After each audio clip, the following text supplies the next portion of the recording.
Ready? Hey, what's up guys? Kai here, coming at you with another episode of Let's Play Valkyrie Profile 2, Silmeria. Previously, Celeste joined our party, and if being named after a Magitech general isn't enough to sway you, she also has an instant death attack. Although it's about as reliable as instant death attacks are in other JRPGs, when it works, it's pretty sweet. She also comes with the innate ability Dismantle, which allows her to instantly break body parts when she gets a critical hit, regardless of the enemy type. It's a really good skill that we won't get for quite some time. It does follow the same rule as instant breaking, and the enemy needs to be susceptible to doom. But that's okay. Furthermore, she comes with the best equipment available to us in the game, and even so, I want to give her the Hilder Sword instead of the Falchion, so she can use a special attack. Yes, even Einherjar can use Soul Crushes. And we're going to pass the Falchion down to Alicia, who's not using hers anyways. And on top of all of that, she fights with one arm. Yeah, you thought Auron was a badass? Celeste also happens to be one of the best light warriors in the entire game, so she's really good. In other news, I went ahead and learned Beast Bludgeon for Dylan because it was at 94% already, and it only took 2 or 3 battles to finish that off, so I got him set up on that, along with 4 Spearheads to boost his critical hit rate as much as I can, because every enemy in here except for one and the boss, spoiler alert, there's a boss, is a beast, so that's going to be really good for Dylan. He's going to be a beast himself. Also in one of those battles, I fought a ghost and I was able to break off its candlestick, like I talked about last time, to get the Cursed Soul. It's a red fire rune, which you could use to teach heroism to Alicia if you want to. And even though that's a pretty good skill, more importantly, it allows Rufus to start working on True Seeing to boost his critical hit rate. Gives you a +2 modifier, and it does stack with equipment, so it's really good. Not going to get very far in it, but at least I can get him started on that. Wow, that's a lot of useless banter. Let's get dangerous. Or we could have story time. Why not? Okay, kids, break time.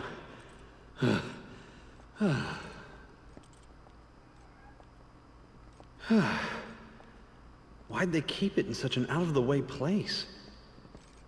So that it would not be plundered by the gods or the undead, no doubt. The orb is, in effect, the pillar that supports Midgard.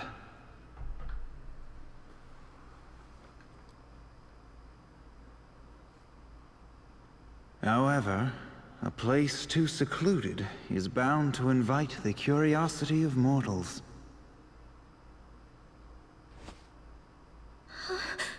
What in heavens is that? The remains of tomb raiders. They probably thought they'd find treasure buried here. That's morbid. Sir Dylan? What's up?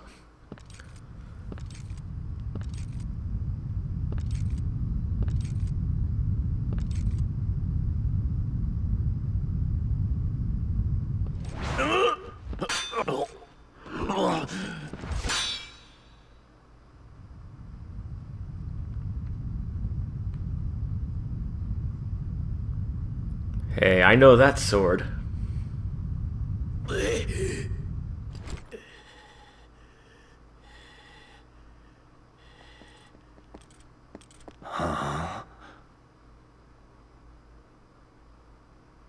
Sorry, thought you were someone else.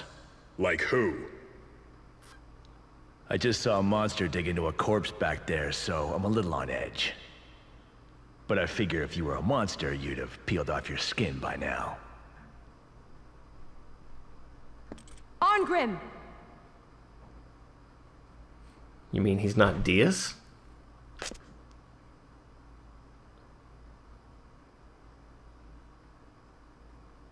What's going on? Just chatting with some colleagues. Colleagues? You're treasure hunting too, right? How dare you! We are loyal subjects of Japan. Don't confuse us with plunderers like you. How rude of us. As you so deftly imply, we are indeed here to plunder treasure. But we're actually mercenaries. We hunt treasure to make ends meet in times of peace. I'm Leone. This is my partner, Arngrim. It's even hairier in here than the rumors suggest.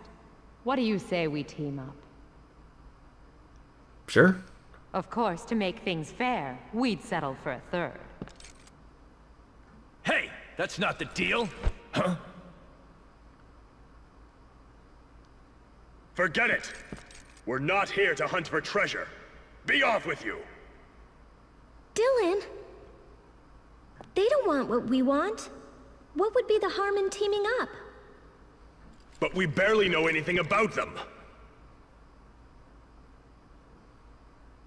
They could say the same about us.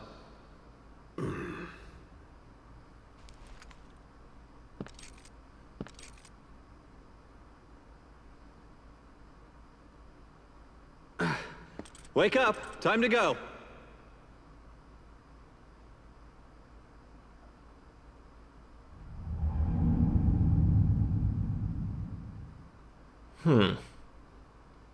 She seems interested in Rufus's ring for some reason.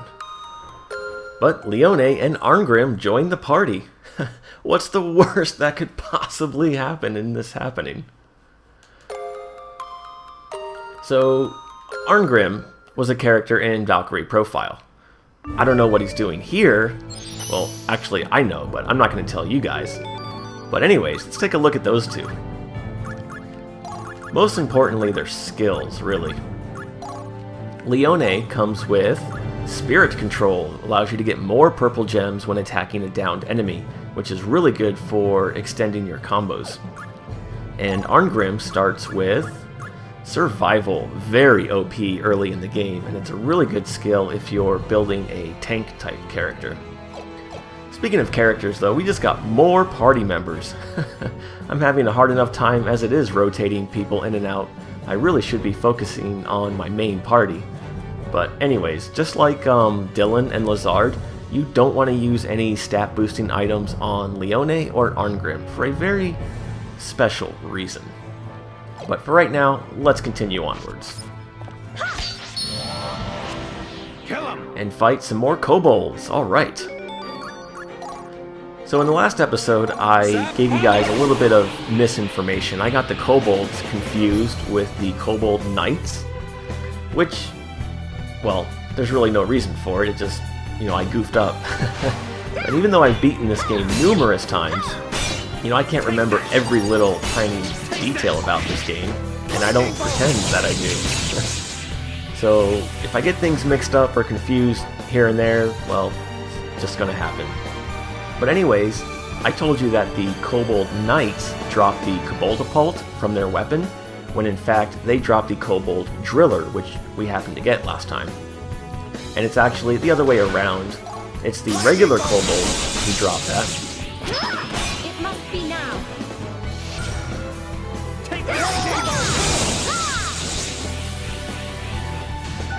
I was hoping the walls would break open and we could fight more of them, but that's okay. So yeah, the regular kobolds are the ones I want to focus on. And the Kobold Knights, if you break their tail, you can get a Lucky Tail, which has the same effect as the Spearheads. And if you break their body, you get the Copper Coin, which is a blue training rune. I want to get at least one of those. And if you just attack from behind, you can usually target their body after you break their helmet.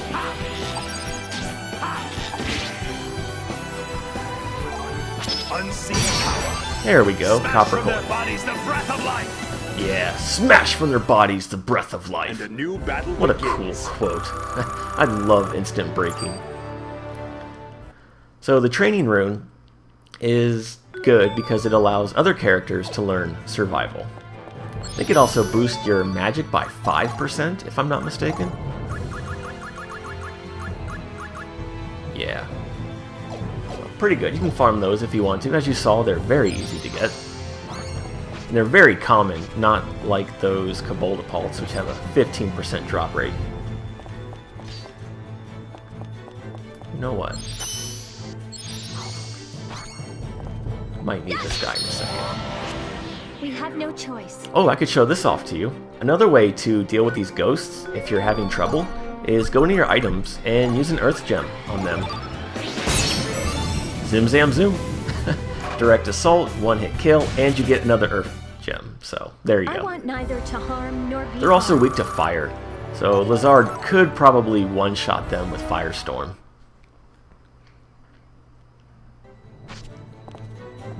Huh? Oh, another hidden passage. Well, we'll just break the wall here like last game.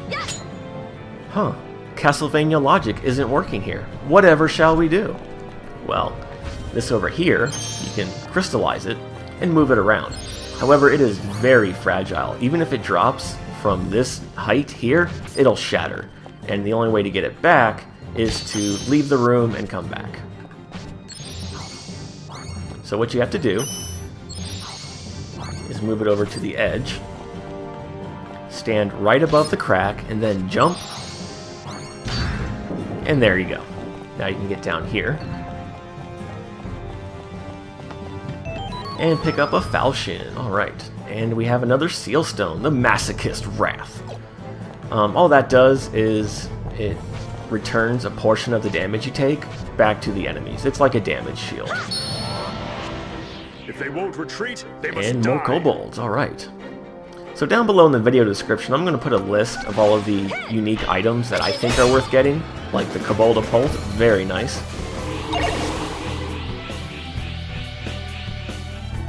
Oh yeah? Well, two can play that game, motherfucker.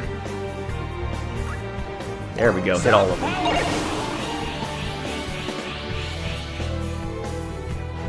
Let's see, we have 85. Yeah, we'll put Dylan to work here. Unseen power. Smash from their bodies the breath of life.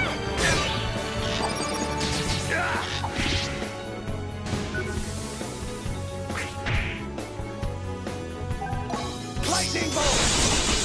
Hit! Yeah, hit! Die. This is it. Lightning bolt. Unseen power. Smash from their bodies the breath of life. Aim for the head to finish it quicker. Really? I never would have guessed. Alright, moving on. And you know what? I'm going to leave these random battles in because, at least for right now, they go by very quickly. Later on, that will change and then I'll start cutting out random battles, but not yet. Besides, it's a good way to show you guys how I get a lot of my items. So here, what you want to do, since you don't have a ledge high enough to drop this, is basically turn yourself into a ledge and switch places with it at the peak of your jump. Huh, reminds me of that one place in Super Metroid. Anyways, oh god! Huh, looks like we have our first mini-boss of the game. Stick to the battle plan. Great, now we have crabs, the Crust Golem. And here, I'm going to demonstrate a very useful technique for item farming. Especially against mini-bosses like this, because there's only one of them in a dungeon, and in order to get them to respawn, you have to leave the entire dungeon and come back, which is a pain in the ass. However, there's a way around that. And this guy has a lot of good items I want to get. Well, only one really, but I want to get a couple of them, so all you gotta do is get behind him and go for the tail. It's a pretty common drop. There we go, the Blade Claw. Oops. Yeah, game, I know. Oh, shit. Well, it didn't drop anyways. Okay. So what you can do now is get hit by this. You can escape from battle. It is foolish to take risks There without we go. cause. And there are no penalties like in Final Fantasy IV where you lose money. You just end up outside of battle here, and you can fight them as many times as you want. So I'm going to use this tactic to get 2 more Blade Claws, and then I'll meet you back here when I'm actually ready to kill this enemy.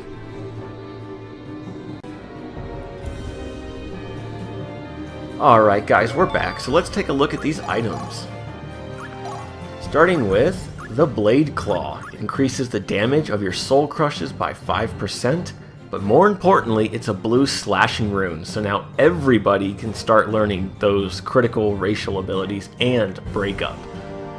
So I'm going to get people started on that right away because I think those are much more important than whatever it is I'm learning with these people. So Alicia, you're going back to the blue stuff. So you need blue slashing, a weakness rune. Oh, the Koboldapult increases your accuracy by 3%. Nothing special, but we're going to be using that later. And you need a blue fire rune, which we now have plenty of, for Beast Bludgeon. And I also want her to start learning the Unholy, whatever it's called, with the Pact Chain. Unholy Purifier, there we go. Same with Rufus. Yeah, that red fire rune didn't stick around very long. Let's see, give him a weakness rune.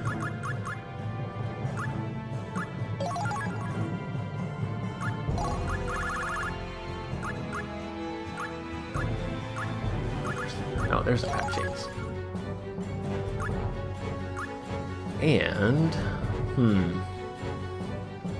yeah, may as well get Mithra going on it as well. See, he needs weakness.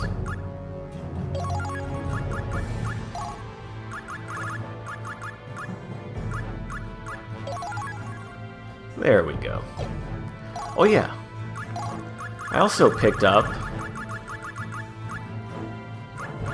the giant pincers. It allows you to randomly stun your enemies. Not that it's very useful because stun only lasts for like 1 second, but it's there. It's a common drop from the pincers. And the Kobold Driller we got last time allows you to randomly break a foe's guard. Not worth it because, I don't know, you could just attack from behind. But anyways, let's take this guy on, for real this time. Must we fight this battle? The only thing you really have to watch out for is its double claw attack, because that can easily deal upwards of 80 damage to your characters who don't have a leather cloak. Lightning bolt! I'll smash you! He does have some other items that are new, I guess you could say, but they're not worth it, so I'm just going to go for the kill. Lightning bolt! Pretty much the same tactic though, just get behind them to avoid the pincers, and you're good to go.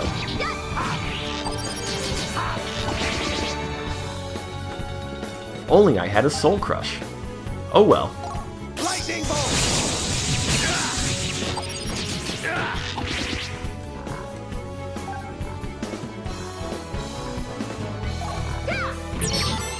And for defeating him, we get the Karsnot weapon. Really good weapon for Alicia. I'm sorry. No, you're not. Hey, level up. ×2. Level up. It's like power up, except not. Wow, I really just showed my age with that reference. Anyways, the Karsnot is a holy elemental weapon, and it comes with Ghostbuster. Who you gonna call? So that could be pretty useful. Anyways, here we have another seal stone, increased mass. All it does is, well, it makes you bigger, so you don't get knocked up as much, which is good for young teenage girls, bad for Mori, and it also prevents you from being knocked back very much, so. Whoa, I got an arrow there, you gotta be careful. Anyways, in here we get the Gandiva bow for Rufus. Now, Rufus also has a Soul Crush. Very good weapon for him. Anyways, to get back up, you just come over here and hit the switch. And I'm going to go for a little bit of length on this episode because I do want to make it through to the end. Besides, nobody's complained about the length of my videos so far, and well, why not? Let's keep playing. Over here we have 5,000 auth. Awesome. Hey, we'll figure it out. Hey, new enemies. Thunderhawks in the back. Thunder, thunder, thunder, thunder, hawks! Those guys have a couple new runes that we can pick up as well. Ah, overkill. And in order to get those, you can either break their tails to get a red lightning rune, although the drop rate is kind of low, and I wouldn't worry about it. If you manage to get one, great. If not, don't go out of your way, because we'll be getting a better... Whoa. We'll have a better way of getting a red lightning rune very soon. And the other item you can get from attacking its left body, and that one you do want to get. Let's see here. Yeah, this might work.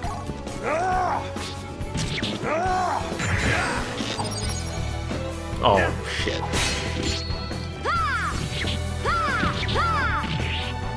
Lightning attacks don't work too well against him, as their name would imply.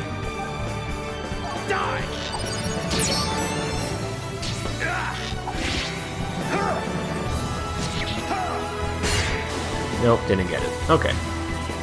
Well, if you do get the red lightning rune, This is no place for hang on to it. And if you get the blue lightning rune, you can start learning Descaling Might, which increases damage against lizards. And that's going to be very useful in the next dungeon. Oh, wrong button. I hate those guys. There we go. Those are those beetles I talked about that can actually run under your photons. Yeah, no photon cannon for Alicia against them. Ooh, owlbears. Good thing about owlbears is that, dead. Every body part is vital, except for the feathers on their head. So if you get Beast Bludgeon to work, it's pretty much a guaranteed one-hit kill. And we got another Eagle Heart, those are always nice. 15% attack power.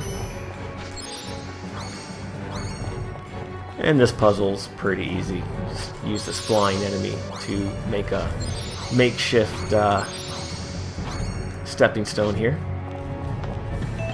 And we get the metal buckler, alright. Do you dare to stand against me? Let's try this again. Maybe we'll get lucky. Man, what is with your accuracy?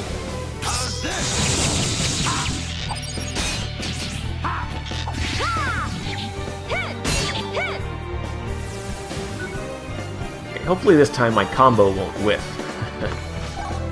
Think he can dodge this? Think he can dodge this? Lightning bolt! Yeah, see, lightning, not very good.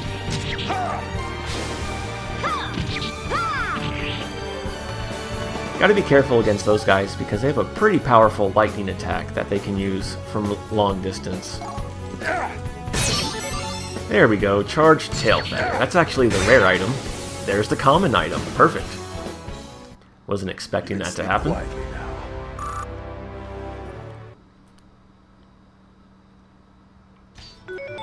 Let's see here. I actually want to get Rufus going on Descaling Might because I think that's much more important than the Unholy Purifier. There it is, Thunderbreath Core. And you learn a bunch of other stuff, as you saw there. Resist Magic increases your magic defense by 50% in battle. Very good against magic-type enemies. And what was the other one? Reflex movement is useless. It just allows you to block when you're knocked back. I never use it. I don't know if it even works, to be honest.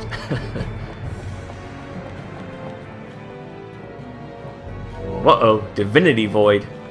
These areas negate photons and seal stones. So unfortunately, you pretty much have to fight every battle to get through these areas.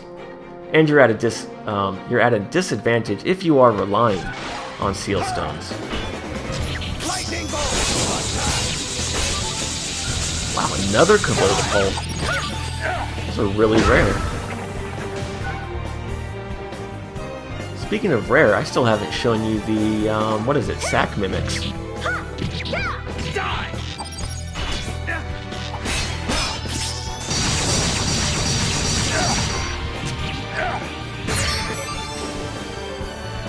I think you can fight them in the next dungeon as well, so I'm not too worried about it. Quietly now.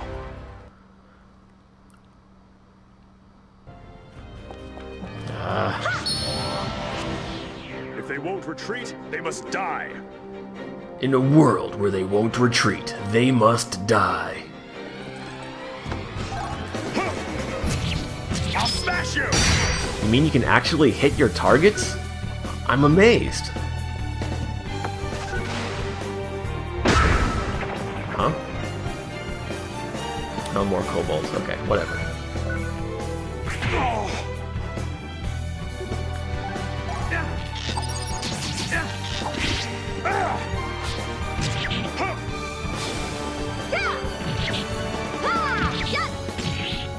Lightning bolt! Oh, so close. I had to try for it, guys. I'll smash you!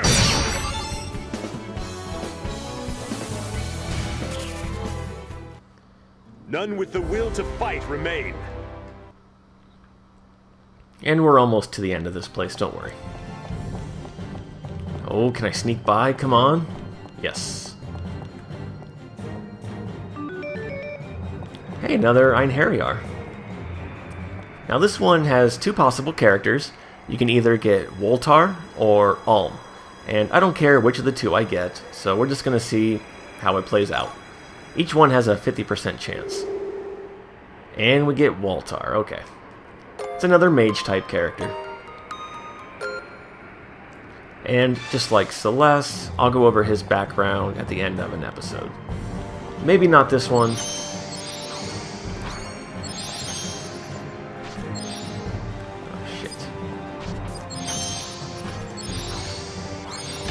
You don't want to fight enemies here right now, because the Sealstone, in effect, increases their attack by 20%, so you gotta watch out for that.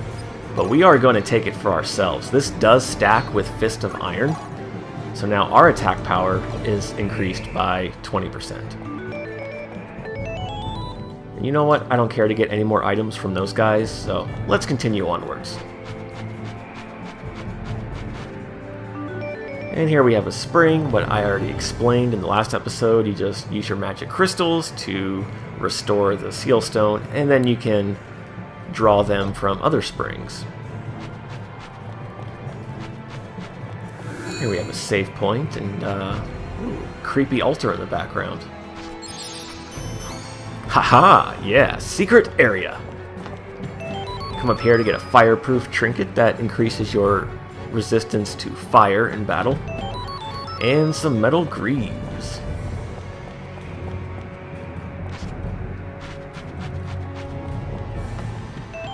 And here we get a dwarf tincture. I believe that is all of the items here. Yes, it is. So before we head inwards, I'm going to call it quits here, guys. And when we come back next time, we are going to climb that suspicious altar and see if we can't find the Dragon Orb. But until then, as always, thank you for watching, and I hope you have a good day. Stick around if you want to read about Celeste's background.